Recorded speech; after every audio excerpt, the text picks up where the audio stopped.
Good morning, good afternoon, good evening. Like we say on this show, it all depends the time zone from where you are watching us from. Welcome to The Leader, courtesy of the Evangelical Alliance of Kenya, EAK, and Catalyst on Hope Media. Leadership without a title. What a topic. Bwana Githinji. Interesting topic to discuss. Interesting topic. Yes. So I'm wondering, am I in the presence of a leader without a title? I think we are both leaders without titles. Yes. And I think it's going to be a good engagement as we get deeper into it. Okay, let's just start by unpacking who you are to our audience. Okay, thank you, Mudibo. So my name is Lawrence Githinji, so I'm happy to be here today.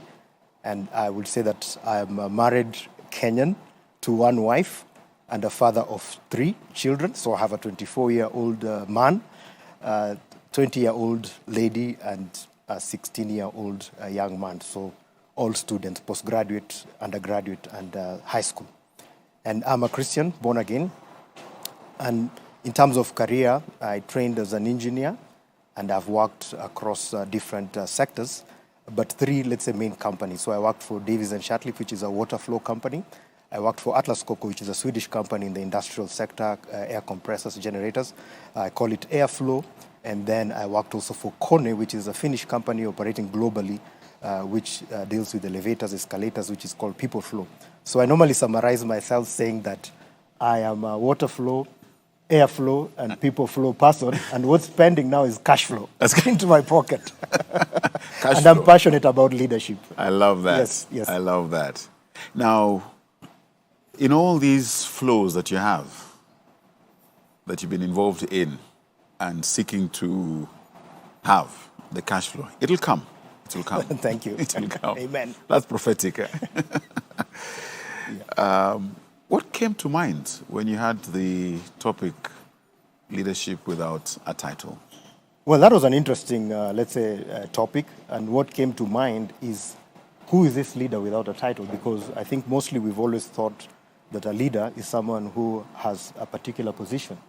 And again, we've also heard of people complaining of poor leadership, especially politically. Say, oh, we have all these leaders, but they're doing a poor job in the organizations, in different places.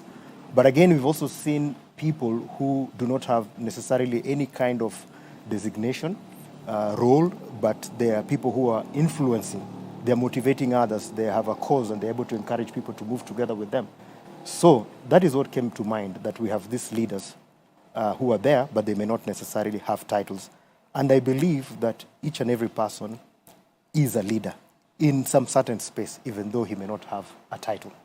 And here again, we look at the question, does title matter, and to whom, for whom? Yes, title matters, I would say, because there are some mandates that are given to people to be able to execute some particular objectives. For example, it's an organization. You need someone who is leading that organization, and this person could be a managing director, general manager, or whatever you call him, a director, and he's been given a set of deliverables that this organization, this is what we stand for, this is what we are looking for. And so you are given that title, which sort of gives you authority. And that title gives you the power of attorney, power to sign things. And so that is important, because you need people who, at the end of the day, are accountable on an official capacity. So title is important also. But we're saying that title is not everything. It's not everything. Yes.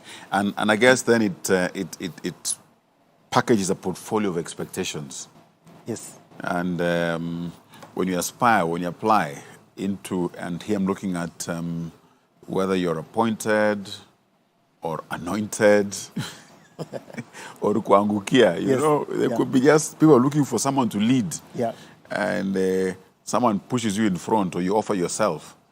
There's what comes with it that are the basic deliverables, which then, if you are unable to deliver on, then you're failing.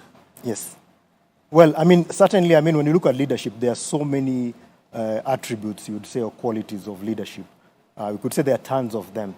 But I think there are some few that stand out and are important.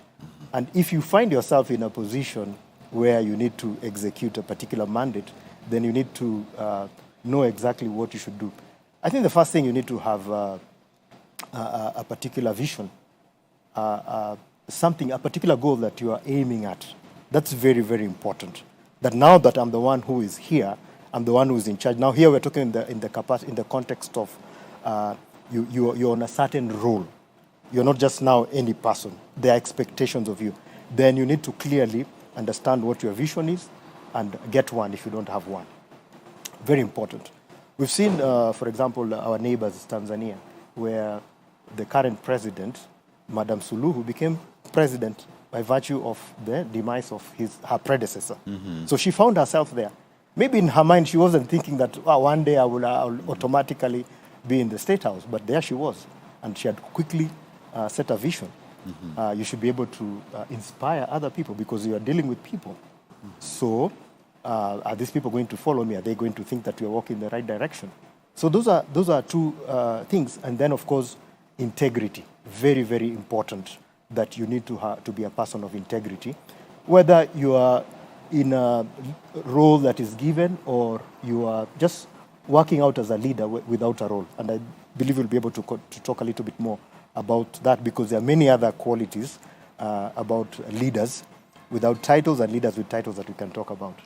Yeah. And leading by example, we always have this, beyond just a cliche, a statement, lead by example, and someone said, you can lead by example and no one is really useless. I think there was a meme that was going around attributed to the late President Mugabe. Yes. That you're not entirely useless. Even if you are bad, we can use you as a bad example on what to avoid. Sure. So leadership by example.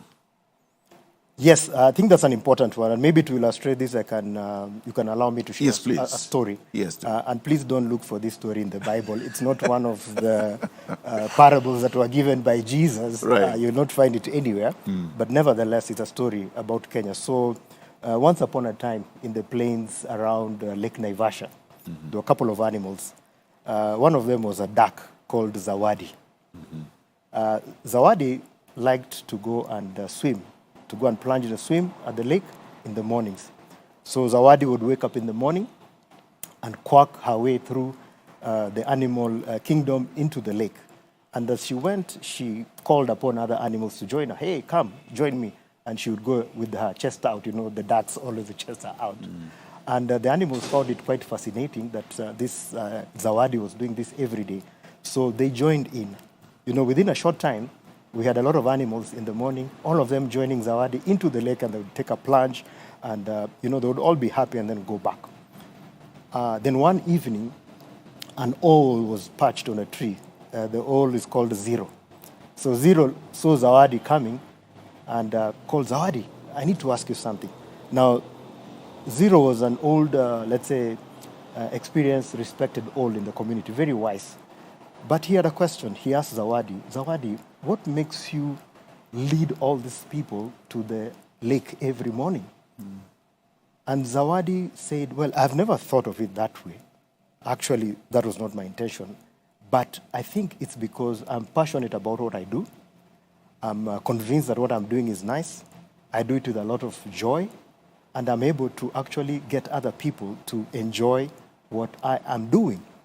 So Zawadi is a lady, so she mentioned those things. And it was a lesson to Zero, and he went and told others about some particular aspects where you lead by example. So Zawadi thought that, yes, if I think going to the lake is a good thing to go and have a swim, let me go first. Let me be going every day, And leading by example is very, very, very important. I mean, we were having a discussion with you, Mudibo, just before the show, and you mentioned something that it would be nice in future if somebody is vying for public office that people ask, where do your children go to school? Are they going to a public school? If they're going to a public school, then it means you are leading by example. You'll be ready to invest in it. So I think leading by example brings a lot of credibility, and there are many examples where we can see where people led by example and they were able to achieve what was desired. And interesting, because then, in a sense, it'll communicate that you actually believe in what you're trying to sell to us. Exactly. You're not distant from it. Yeah. And But again, you could be the one with a bad example so that we know what to avoid. Well, yeah, of course. I mean, We've got plenty of those in Kenya. yeah, I'm not sure whether it's nice to be a bad example, but yes, we have enough bad examples to Yes. tell people don't go this way. These are warning signs, I would say, warning signs. Yes. And it's good to have warning signs also. Yeah. Now, when you speak to the whole subject of leadership, where does authenticity come in, integrity come in terms of just the foundational value set? And if you can cross-reference this with we as Christians, where do we find these values? Yes, first of all, I think we have very many examples in the Bible where we see authenticity, we see integrity. But when we talk about authenticity, what are we really saying? You know, we are looking at someone who is true to self. Mm-hmm. Yes. What we see is what we get. You know, if Mudibo says, I will do this, we know that he's going to do it. It's authentic. Mm-hmm. And actually, I think an important one is that we are ready to learn from mistakes. We are ready to accept our mistakes. We say this one we did wrong, and we are able to sort of take corrective measures and learn. That brings a lot of authenticity because, you know, nobody is perfect. Mm-hmm. And even though people look up to leaders, they don't expect the leaders to be angels who have absolutely no flaw. So when you are able to say, okay, fine, here I messed up, I think I did not seek advice, I am seeking advice and all this, then that brings out authenticity and people are able actually to follow you. I mean, when you talk about integrity, then are you really honest? Are you dependable? Can we entrust you to be a steward of our resources, for example? You know, if we ask you to be the treasurer of this committee, it could be a wedding committee, a funeral committee, or whatever committee, there are many committees, then are we sure that there are no funds that are going to leak to unknown spaces? So very, very important.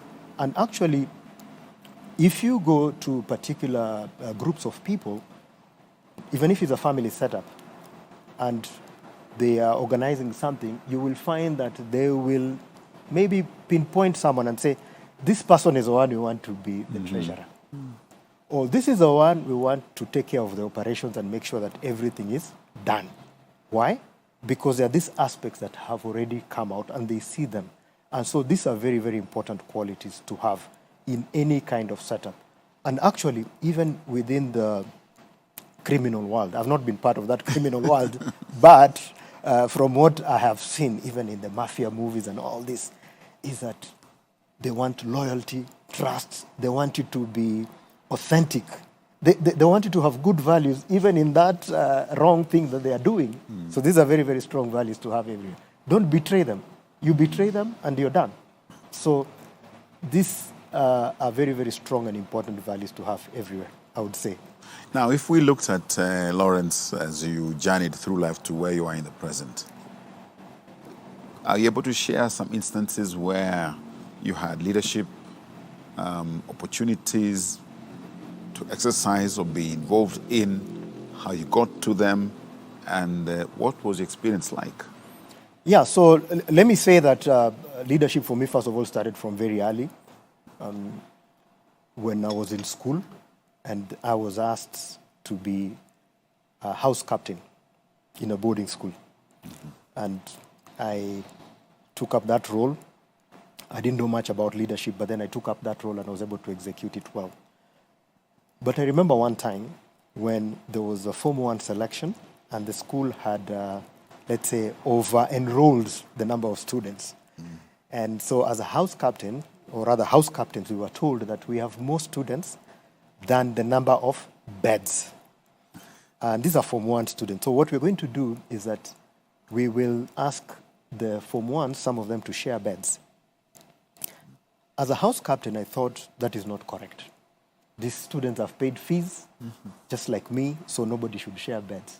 So I remember going to the boarding master and telling him, sir, in my house, people are not going to share beds. And he told me, no, but that is the thing. I said no. And I told him that I could not be able to execute that. And if that is the case, then here is my badge. And I removed my badge and I gave him. Wow. He told me, no, take back your badge. And they made some other arrangements. And the students, certainly in our house, did not share beds. And I already saw that for me, leadership was not just about enjoying the privileges of being a house captain, but actually taking some responsibility, and sometimes it's going to be tough.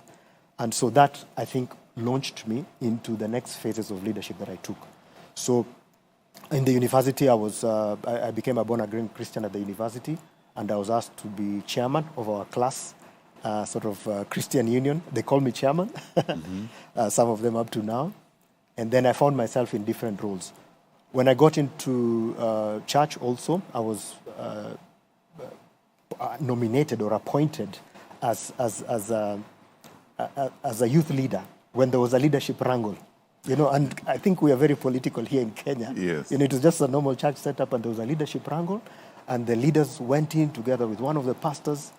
We were outside waiting to hear what's going to come out, and they came out and they said that we have nominated or appointed Lawrence to be the leader. And I was not even vying to be a leader. It was sort of white smoke, like picking the Pope, and so that took me further into leadership roles. When I got into employment, so of course I found myself into managerial roles, but managerial roles are more of controlling and just managing the resources that you have and making sure that things work out well in line with the objectives of the organization. And I think through exercising some of the leadership attributes within the organization, then I was able to sort of launch further and further, of course going together with ambition. So I worked in different companies, like I mentioned, but I was able to become a general manager and a managing director of two large multinationals in East and Central Africa, and even at some point also in South Africa. And I would say it's just part of the leadership journey that I was able to sort of walk in. And in these different places that you'd worked, what was running consistently through that you could say is common, your engineering, least common denominator? Yes. I think you've used the word that I'm going to answer with first. Consistently, you said. Yes. And basically, I think the first one is consistency. And having that consistency in terms of what I do, what I'm able to deliver, and how I'm able to manage or lead the team. So it was very consistent. So that was one important one. I think the high, I would say, ethical standards. As you know, we operate in what they call a high-risk environment with regards to corruption Yes. and related, let's say, sins, I would call them. And so high ethics standards was very important as we did business, and pushing that through the organization and telling the organization that, look, we don't do this. As an individual, I don't do it, and we're not going to do it. And pushing that. I think two other important ones was just the aspect of challenging people to grow within their spaces and to be able to also aspire to leadership positions. And so I think that showed people that I was not in leadership for myself, but I was actually there to challenge them to grow and actually to exercise leadership within their organizations. For example, within their teams. For example, there's a gentleman who came and asked me, told me, Lawrence, I've been in this role for a while, and I'm not seeing growth opportunities. So I'm thinking maybe I'll step out, or what should I do? I told him, well, you are in a team that is very critical for this organization. What I would request you to do is that now let's apply some leadership within that team and pick on a project. Just come up with any project within your team that would make the team perform better. Maybe it will be operational efficiency improvement or cost control or whatever it is. Just pick one. Bring it to me. Let's look at the objectives, how you're going to do it, and then let's run that as a project for you. And then you'll see it's going to challenge you and give you opportunities to grow. And then because then you're going to work with the rest of the team, the rest of the organization, and then you're able to sort of grow. And that's what he did. And he was motivated and excited. And so when it came to a point where now he was to take up another role somewhere else, he would already apply. That drop and lessons learned there. Yes, that I already learned here. One other thing that I did, and this was really at the entry level when people were coming into the organization, at the recruitment process. In many cases, when I was more senior, in more senior roles, I was involved, let's say, at the final sort of interview, where there would be maybe 3 candidates for a position. And I remember asking each and every one of them, have you been a leader somewhere? And some of them, they say, no, I was in this organization, it was a small team. Then I asked them, are you sure? Haven't you been a leader anywhere? And they would say, no, not really. Then I would take it further and tell them, in your family setup or among your friends, do they consider you as a leader? Mm-hmm. Or they ask you to do things? And they would say, yeah. In fact, they're always calling on me. I said, there you go. There you are. There you are. So you have leadership, and you are a leader, and you have leadership experience. And those are transferable skills that you can bring into the organization. So that when anybody came on board that had engaged with, and I also told my other team to ask the same question, then they knew that they are landing on a place where their leadership was going to be applicable and it's going to be useful, and they are going to grow with that within the organization. I love that, and it seems to just nose dive into the next phase in terms of influence and impact. Influence, impact. Yes. You challenged, you encouraged your colleague, and he was able to just go back to the team, yes, mobilize, influence, marshal, shared vision, like we said, take on a project. And again, it then speaks to impact in terms of how then do you measure the effects or the end game of that as an initiative. So when it now comes to leadership, with respect to influence and then measuring impact, there is some quantifiable impact that is in monetary. It depends. They could be transformational, could be attitude change. Some of it is obvious, others would be down the road. Maybe even after you've left is when they say, oh yes, there was a man here called Lawrence.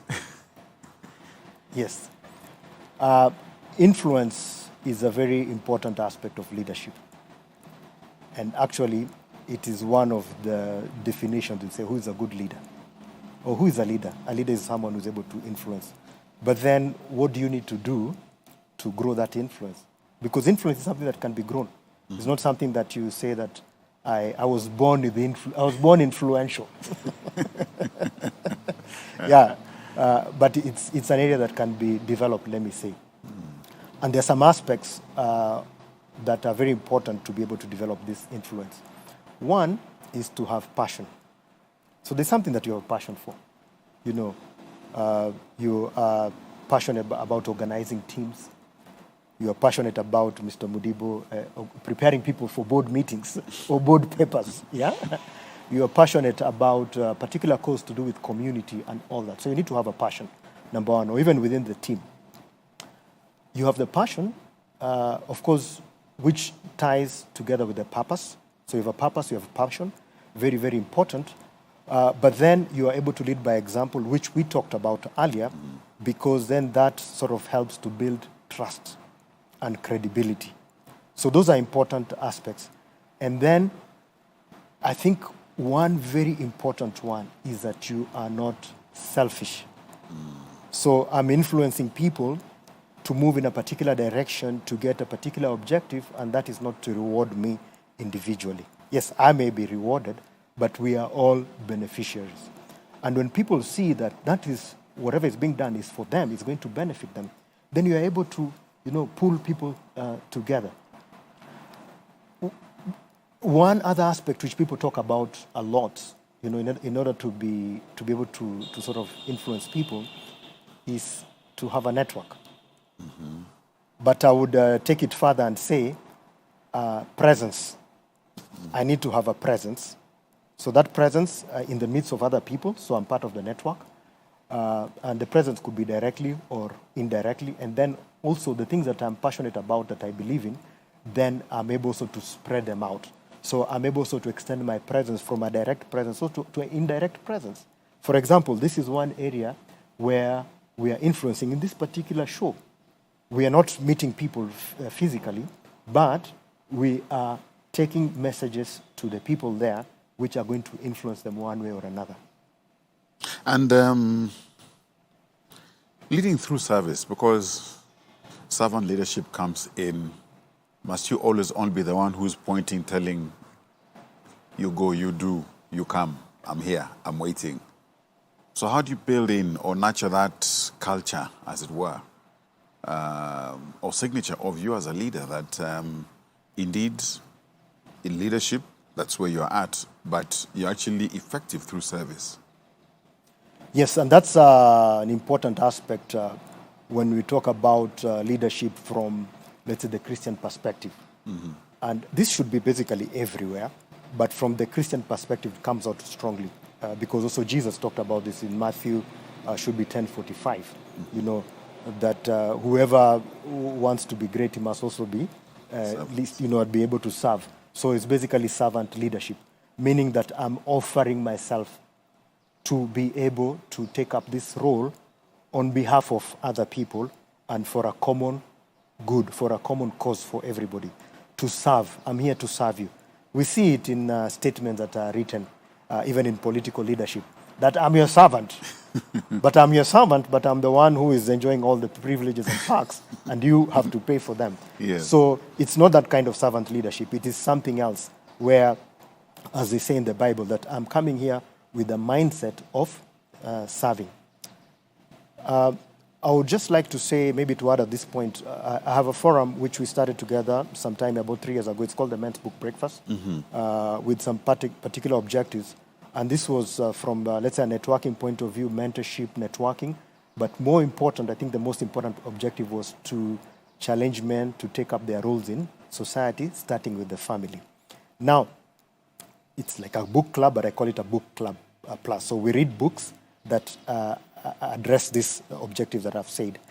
And to be able to sort of lead the people who are participating in this, because there are many people. So like this season, we have 660 people from 14 countries, and they're split into small teams of maybe 10 people, 11, 13, like that. Then to be able to lead these people, you need people who are willing to serve, to take the servant role and lead these teams. And this is voluntary, so you're not being paid anything.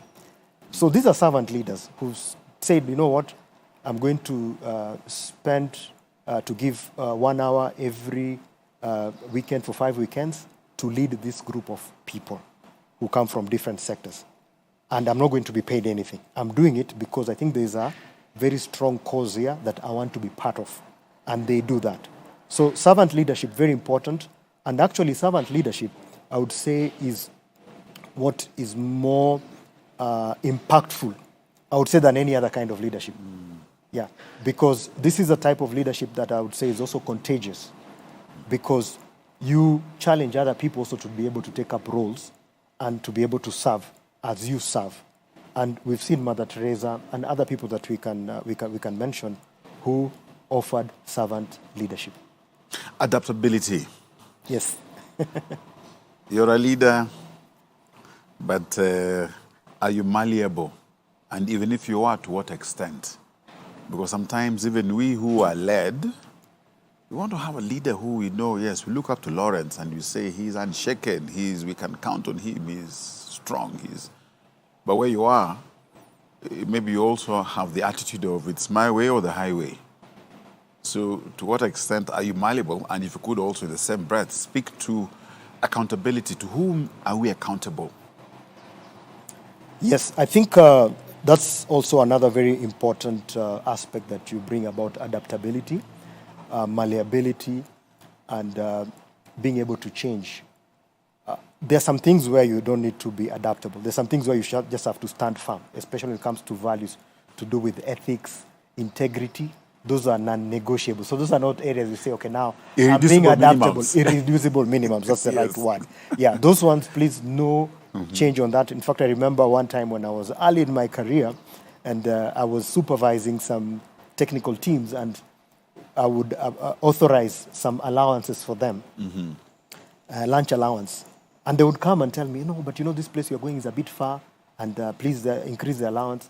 But in accordance to the regulations that we had, whatever they were saying was not correct. They just wanted me to increase more. Yeah, to increase more. And I remember one of them, he would say, Lakini huyo bwana Githinji anakuaga tu gia moja, like one gear, I don't change. So there's some things where you need to be gia moja. Yes. That is one gear, no changing. But of course, there are many other aspects where we need to be adaptable and to be able to change. You need to, first of all, be able to know, for example, what I'm doing is not correct. You should be ready to be corrected. Then you can change course and take the right course.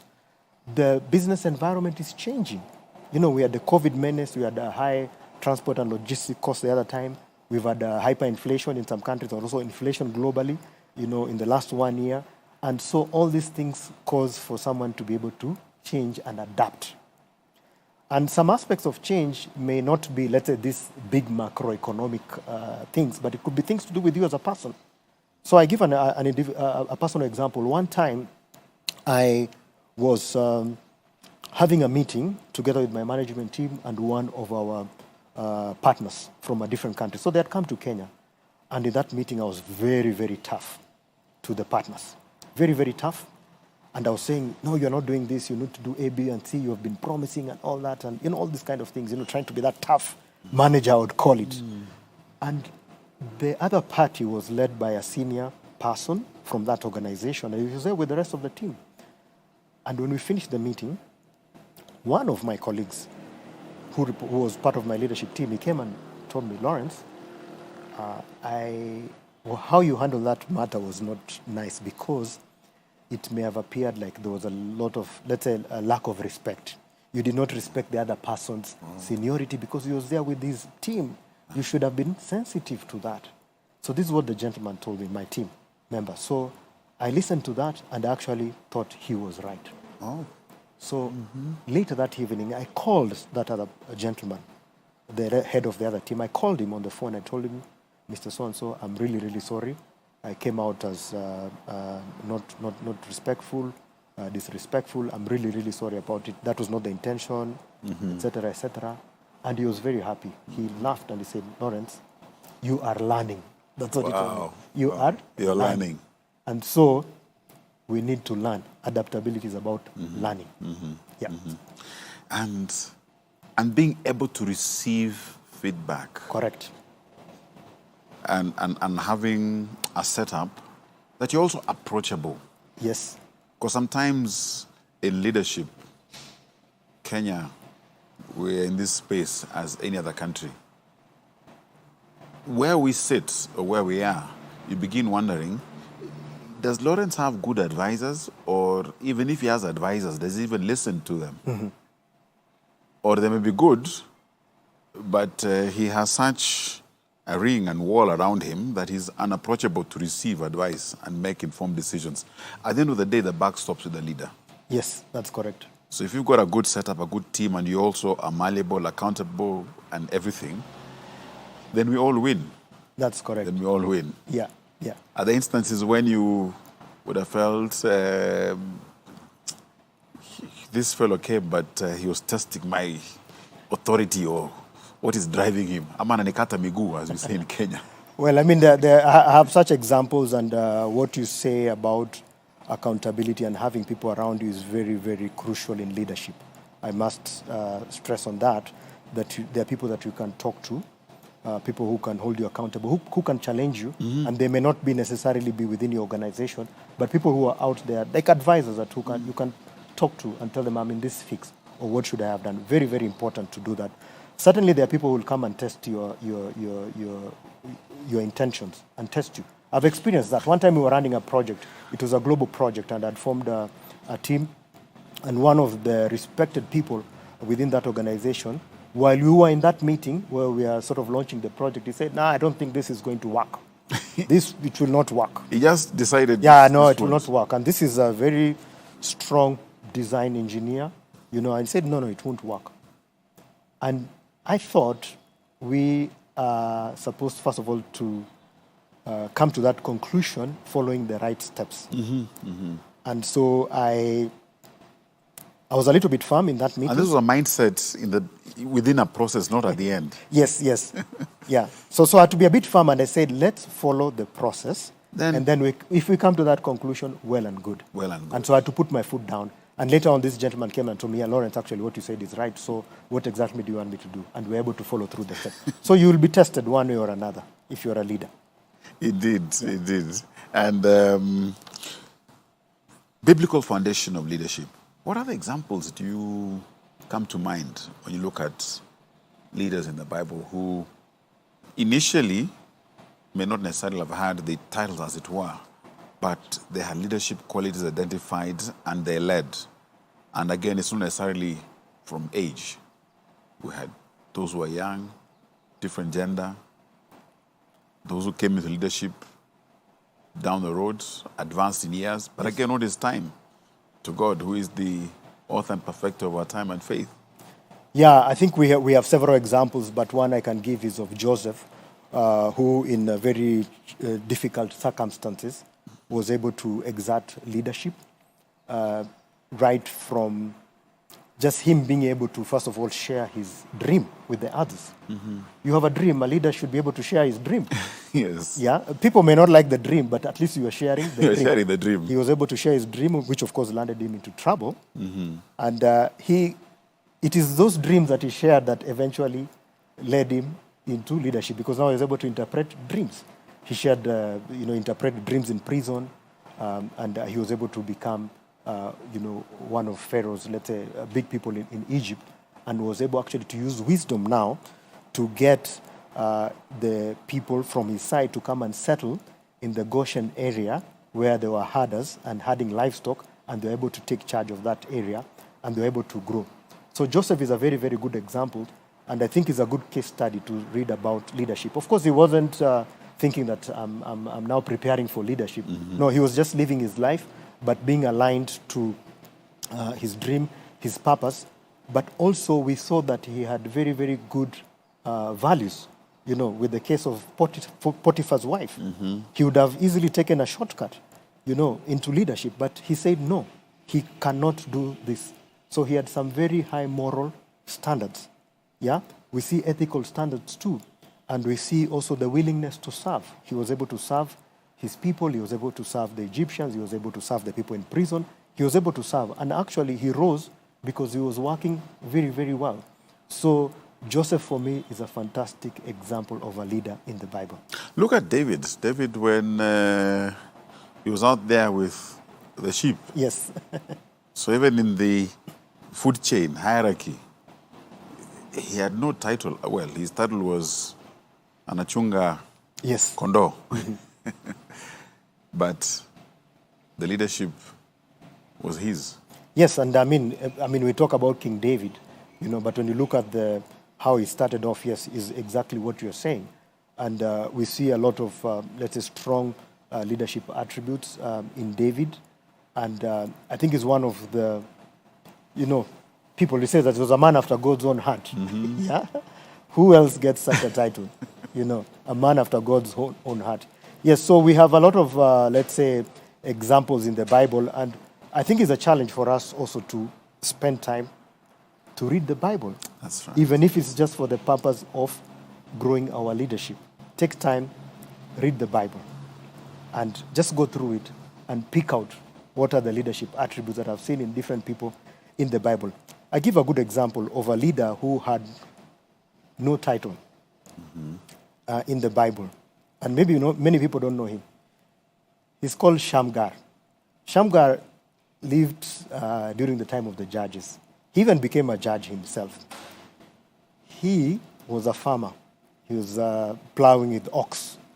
And he had an ox goad. An ox goad is this stick that they use to direct the cattle as they are plowing. Mm-hmm. It's a long stick, and one side you have a chisel, and that chisel you'll use it maybe to uproot something, maybe there's something stuck. So that ox goad, the Bible says that Shamgar struck about 600 Philistines with an ox goad during that time. Mm-hmm. And he eventually even became a judge, who is one of the judges. He was just a farmer. He did not have any title, any position. He was no armory. He was not in the military or anything. But he used what he had and started from where he was, and he was able to build, to have very strong impact in his land. So there are many examples, big ones, small ones.